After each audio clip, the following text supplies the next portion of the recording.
আসসালামু আলাইকুম। আজকের সর্বশেষ সংবাদ জানাবো আমি নুসরাত। প্রথমেই জানিয়ে দেব সংবাদ শিরোনাম। নাহিদকে মুখপাত্র করে এনসিপি সহ ৩ দলের নতুন জোট। নির্বাচন ও গণভোট সম্পর্কে প্রধান উপদেষ্টাকে অবহিত করলেন সিইসি। বাজার নিয়ন্ত্রণে যোগসাজশ থাকলে চাকরি হারাবে কৃষি কর্মকর্তারা। দুর্নীতি আইন শৃঙ্খলার লাগাম একমাত্র বিএনপি টেনে ধরতে পারে বললেন তারেক রহমান। সর্বশেষ জানাবো, পিতার ধানের শীষ এবার ছেলের হাতে লড়বেন সার্জিসের সঙ্গে। শিরোনাম শুনলেন, এবারে বিস্তারিত। নাহিদকে মুখপাত্র করে এনসিপি সহ ৩ দলের নতুন জোট।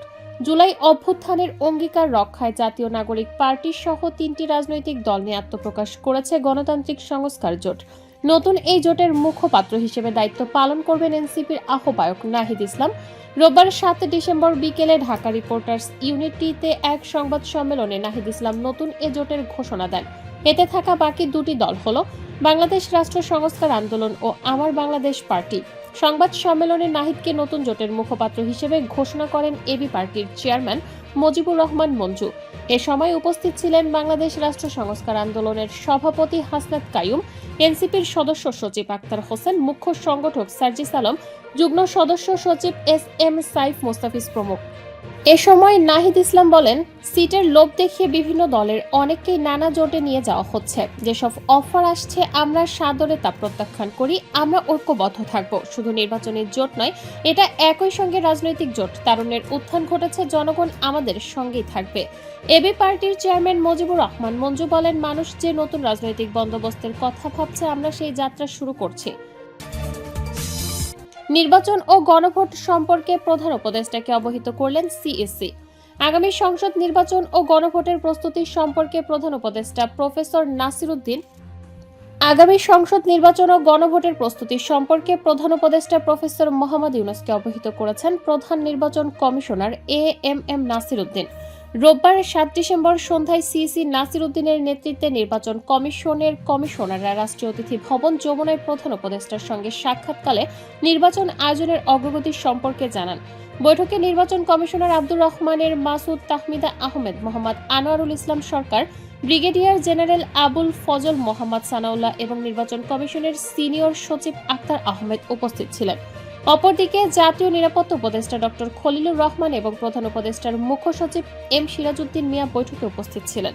বৈঠকে সিইসি নাসির উদ্দিন জানান, নির্বাচন আয়োজনের ক্ষেত্রে সব ধরনের প্রস্তুতি সঠিক ও সুন্দরভাবে এগোচ্ছে এবং ফেব্রুয়ারির প্রথমার্ধে জাতীয় নির্বাচন ও একই দিনে গণভোট আয়োজনের জন্য কমিশন সম্পূর্ণ প্রস্তুত। প্রস্তুতিকালে ইসিকে পূর্ণ সহযোগিতা প্রদানের জন্য প্রধান উপদেষ্টাকে ধন্যবাদ জানান সিইসি ও অন্যান্য নির্বাচন কমিশনাররা। নির্বাচনের প্রস্তুতিকালে সর্বাত্মক সহযোগিতা করায় আইন শৃঙ্খলা বাহিনী ও সেনাবাহিনীর সদস্যদেরও প্রধান উপদেষ্টার মাধ্যমে ধন্যবাদ জানান সিইসি। সিইসি বলেন, ইতোমধ্যে নাগরিকরা নির্বাচনী কর্মকাণ্ডে নিজেদের সম্পৃক্ত করেছেন, যা দেশে নির্বাচনী আমেজ সৃষ্টি করেছে। এ সময় নির্বাচন কমিশনের প্রস্তুতিতে সন্তোষ প্রকাশ করে প্রধান উপদেষ্টা বলেন, সুষ্ঠু ও নিরপেক্ষ নির্বাচনের স্বার্থে নির্বাচন কমিশনকে সব ধরনের সহযোগিতা অব্যাহত রাখবে সরকার। তিনি বলেন, জাতির জন্য প্রতীক্ষিত এই নির্বাচনে আপনারা চালকের আসনে আছেন। আমাদেরকে কাঙ্ক্ষিত লক্ষ্যে পৌঁছাতেই হবে। প্রধান উপদেষ্টা বলেন, জাতিকে একটি সুন্দর নির্বাচন দিতে অন্তর্বর্তীকালীন সরকার প্রতিশ্রুতিবদ্ধ। ফেব্রুয়ারির প্রথমার্ধে জাতিকে আমরা ইতিহাসের সেরা নির্বাচন উপহার দেওয়ার প্রত্যয়ে এগিয়ে চলেছি। বাজার নিয়ন্ত্রণে যোগসাজশ থাকলে চাকরি হারাবে কৃষি কর্মকর্তারা।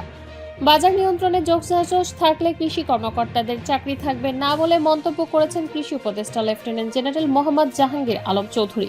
এ সময় পেঁয়াজের দাম বাড়ানোয় জড়িতদের খুঁজে বের করা হবে বলেও জানান তিনি।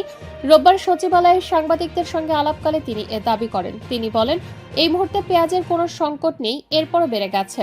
কৃষি উপদেষ্টা বলেন, বাজার নিয়ন্ত্রণ করার জন্য পেঁয়াজ আমদানির সিদ্ধান্ত নেওয়া হয়েছে। পেঁয়াজের দাম ৭০ টাকা হলে সবার জন্য ভালো। বাজার নিয়ন্ত্রণে যোগসাজশ থাকলে কৃষি কর্মকর্তাদের চাকরি থাকবে না। ব্যবসায়ীদের কারসাজি বাণিজ্য মন্ত্রণালয় দেখবে। পেঁয়াজের দাম যারা বাড়িয়েছেন তাদের খুঁজে বের করবেন জানিয়ে কৃষি উপদেষ্টা বলেন, পেঁয়াজের দাম ৪০ টাকা বেড়েছে। এটা কারসাজি করে বাড়ানো হচ্ছে। এর সঙ্গে জড়িতদের খুঁজে বের করতে হবে। তিনি আরো বলেন, 70 ভাগ আমন ধান কাটা হয়েছে, ফলন ভালো হয়েছে, সবজির দাম সহনীয় আছে, সামনে আরো দাম কমবে, তবে এমনভাবে দাম যেন না কমে যাতে কৃষক ক্ষতিগ্রস্ত হয়। আলু চাষিদের সহায়তার বিষয়ে উপদেষ্টা জাহাঙ্গীর আলম বলেন, আলুতে এবার চাষিরা ক্ষতির শিকার হয়েছেন। আলুর ক্ষেত্রে কৃষককে ভর্তুকি দেওয়ার চিন্তা ভাবনা চলছে। আমাদের দেশের আলুর জাত উন্নত না হয় রফতানি করা যাচ্ছে না বলেও জানান তিনি।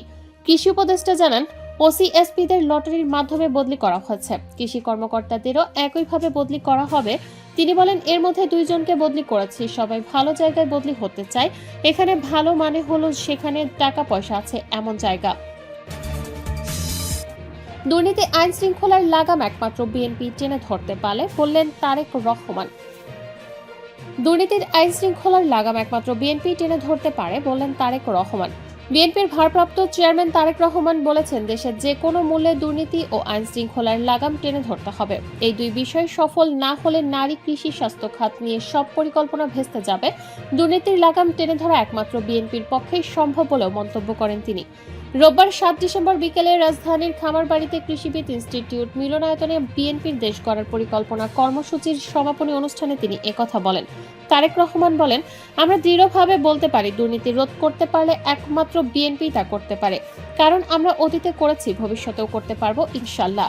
বিএনপি সরকার বিভিন্ন বাহিনী তৈরি করে দেশে আইন শৃঙ্খলার উন্নতি ঘটিয়েছিল, পরে স্বৈরাচার সেই বাহিনী রাজনৈতিক স্বার্থে অপব্যবহার করেছিল। সুতরাং দুর্নীতি আইন শৃঙ্খলার লাগাম একমাত্র বিএনপি টেনে ধরতে পারে। তিনি আরো বলেন, স্বৈরাচারের মতো কিছু মানুষ বিএনপিকে এখন সমালোচনা করছে, অথচ বিএনপির সরকারে তাদের 2 জন লোক ছিল, সেই 2 জন শেষ দিন পর্যন্ত সরকারে থাকা প্রমাণ করে খালেদা জিয়ার কোনো দুর্নীতির বিরুদ্ধে অবস্থান পরিষ্কার। বিএনপির বিরুদ্ধে উত্থাপিত কোনো অভিযোগই আদালতে প্রমাণ হয়নি বলেও দাবি করেন তারেক রহমান। জাতীয় সরকার গঠন সম্পর্কে বিএনপির ভারপ্রাপ্ত চেয়ারম্যান বলেন, স্বৈরাচার পতনের দিন মহাসচিব মির্জা ফখরুল জানতে চেয়েছিলেন জাতীয় সরকার গঠন করা হবে কিনা। সেদিন আমরা বলেছিলাম, আমরা জনগণের কাছে যাব, জনগণের রায় মাথা পেতে নেব, কারণ আমরা মনে করি জনগণই আমাদের ক্ষমতার উৎস, তাই জনগণের সামনে গিয়ে আমরা দাঁড়াবো। তিনি বলেন, যারা বলে অন্য রাজনৈতিক দলগুলোকে দেখেছেন, এবার আমাদের দেখুন, তাদেরকে মানুষ 1971 সালে দেখেছে কিভাবে তারা লক্ষ লক্ষ মানুষ হত্যা করেছে, মা বোনের ইজ্জত লুণ্ঠন করেছে। পিতার ধানের শীষ এবার ছেলের হাতে, লড়বেন সার্জিসের সঙ্গে। পিতার ধানের শীষ এবার ছেলের হাতে, লড়বেন সার্জিসের সঙ্গে।